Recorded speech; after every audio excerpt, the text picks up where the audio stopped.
At eto na nga yung aming next day dito sa Disneyland Paris. At ayan, nag-avail nga pala tayo dito ng breakfast buffet. Kaya naman eto, tara, samahan nyo na kaming mag-almusal bago pa tayo pumunta at mag-ride sa Disneyland Park. At dito nga is sobrang organized. At ayan, eto, ihahati tayo ng monsieur na to o ni Mister, ng lalaki na yan na maghatid sa atin sa ating table. At eto nga na yung ating table 4-4, and then syempre agad-agad na kaming kumuha ni Matea, ni Charlene ng aming breakfast, habang si Papa naman ay kumukuha ng aming mga drinks. Dahil nga hiwala yung mga drinks dito sa mga pagkain. At ayan, kumuha tayo ng tray, tapos ng tissue, ng mga kutsara, tinidor at etc.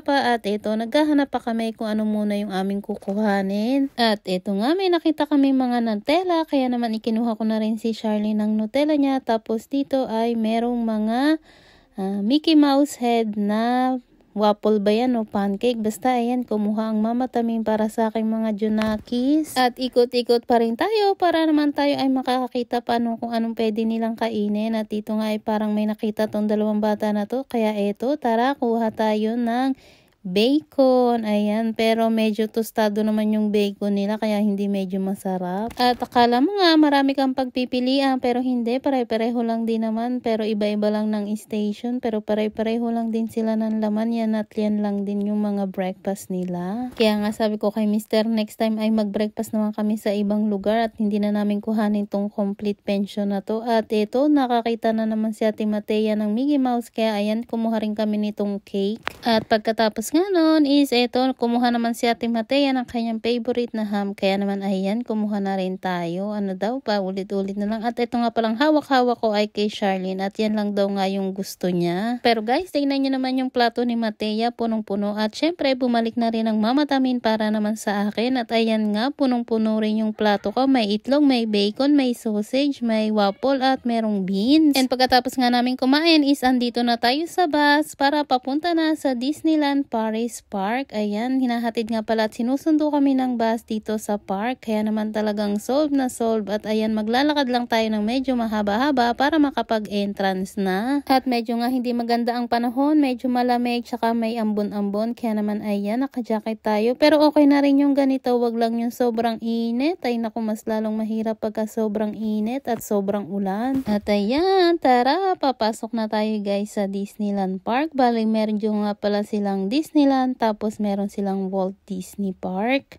Ayan, ginalaan din namin siya nung afternoon kasi walang masyadong rides doon. At pagka sa hotel ka nga pala nag-stay guys, is much earlier ka ng opening. Ayan, pinapapasok na yung mga nasa hotel ng 8 o'clock at yung iba naman ay pang 9 o'clock o 9:30 yata yung mga hindi nag-i-stay sa hotel. Kaya yun naman, may chance tayo na makauna sa mga rides, pero meron pang mas maaagad sa amin dahil nga kami ay nakaabot yata kami 8:30 na o magna 9 na, kaya naman talagang pandalas na kami dito guys. Kaya nga sabi ko kay Mr. ibabalik kami ay hindi kami magbe-breakfast doon at dito na kami sa loob magbe-breakfast para mas maaga kami. At ito nga pala yung May 1, ayan, ise-celebrate na namin yung birthday nila mamaya dito sa sa restaurant. At ayan nga, andyan si Mickey Mouse at si Minnie Mouse. Tignan nyo naman si Charlene, tuwang-tuwa, o diba?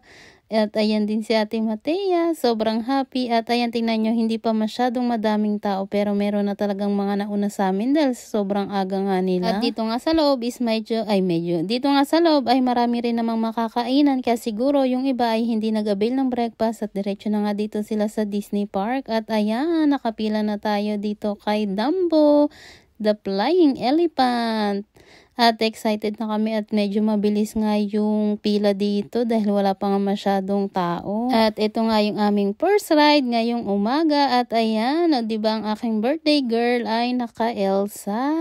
Ayaw nga ni Mateyang mag-dress, kaya nako hindi na ako nagdala at ayaw naman talaga. At ito na, dala-dala namin ang aming Mickey Mouse na bag na may mga jacket namin. dahil gumanda nga yung weather. Ito lang yung mahirap dito, uulan na araw. Kaya naman hindi mo talaga alam kung anong susuotin at dadalhin mong jacket. Ayan, at sobrang taas na nga namin ni Charlene, guys. Hindi nga lang yung mga bata ang nag-enjoy, pati ang nanay at tatay ay nag-enjoy na rin. Ayan, at sa akin nga lagi pinipili ni Charlene sumama. Kaya naman si Ate Matea ay no choice kundi sa papa niya. At pagkatapos nga doon, dahil dito nga ay wala ding pila is ayan, nandito na kami sa Cup at mag-iikot-ikot kami. Medyo nakalula nga lang din to, pero ayos na rin dahil ayan, wala nga masyadong pila. At ito na, nakasakay na agad-agad tayo. At dito nga ay hindi pinayagan si Charlene at si Matea na magkasama dahil mabata pa daw si Charlene. Kaya naman ayun, nagtag-isa na naman ulit kami ni Mister. At ito na nga kami ni Charlene, paikot-ikot. Ayan guys, malula rin kayo dahil ako ay nalula dyan. At sa mga oras na nga yan ay unti-unti nang umiinit at lumalabas na si Haring Araw. Kaya naman ayan, lalo naming na-enjoy yung aming second day kesa dun sa first day. Buti na lang talaga at medyo umokay yung panahon, kaya naman ayan, tara na mag-enjoy. At ito naman yung sumunod namin, ayan, pumasok nga kami dito at si Ate Matay ang aming sinusundan dahil ito yung yung tawag dito, ayan, hindi mo alam kung saan ka papasok at lalabas. Kaya naman ayan guys, sundan at samahan nyo na lang kami dito. At ayun nga, si Papa hindi kasya sa pinto dahil sobrang tangkad. At ito, nawawala-wala na nga tayo. Hindi na natin makita yung exit. And sobrang laki nga pala nito guys. Pero dahil gusto ni Matayang gawin is ayan, ginawa namin at kami aakyat yan mamaya. At ayan nga, siya nga daw ang leader at mag-follow daw kami kung saan siya pupunta ay sundan lang namin siya. At talaga namang nakakalula guys. Kaya naman tara, bilisan na natin.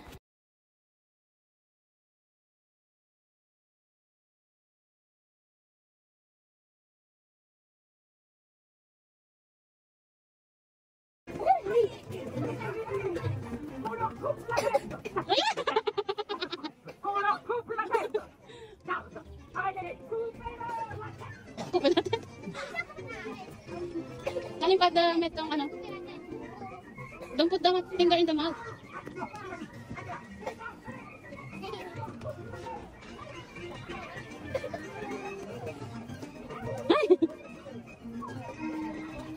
What's that? What make I cannot go there up? Oh lolo. Charlene, c'est poubelle. No. Di ato Charlene.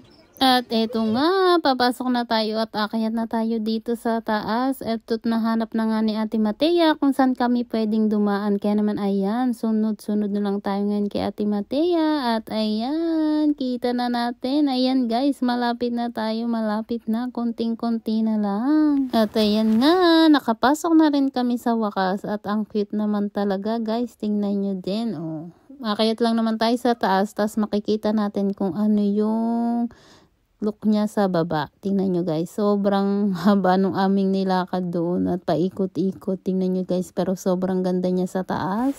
At kitang-kita mo nga halos lahat ng rides dito. Pero hindi kami masyadong nagtagal dito sa taas dahil marami na nga rin ang tao. At ako'y natatakot dito kay Mateo at kay Charlene. Tingnan nyo naman, at si Charlene hindi niya makita. Kaya sabi ko ay bibidyohan ko na lang. At ayan nga, binuhat nga siya ni Papa. Pero sabi ko ay lumayo dahil ako'y ngay nangunguntian ako sobrang taas niyan guys eh. At ito nga, tingnan nyo na yung ating view dito sa taas. Ayan, nakikita nyo yung ibang mga rides dyan. Ang sobrang lawak ng aking lupain, charot. Ayan yung dinaan-daanan natin kanina guys. O diba, medyo mahaba-haba. O tingnan nyo, palibot yan itong castle na to. Kaya naman ayan, good luck sa amin. Sana mahanap namin yung exit. Of course, may exit yan. Kaya naman, eto na. Tara na. Bumaba na tayo. At ayan o, nag-ano-ano pa yung aking dalawang anak sa salamin. Sa magic mirror. At eto na nga, nahanap na natin ang exit. Kaya tara, labas na tayo. At yun lang muna for ngayong video. And see you on our next one. Bye! Salamat!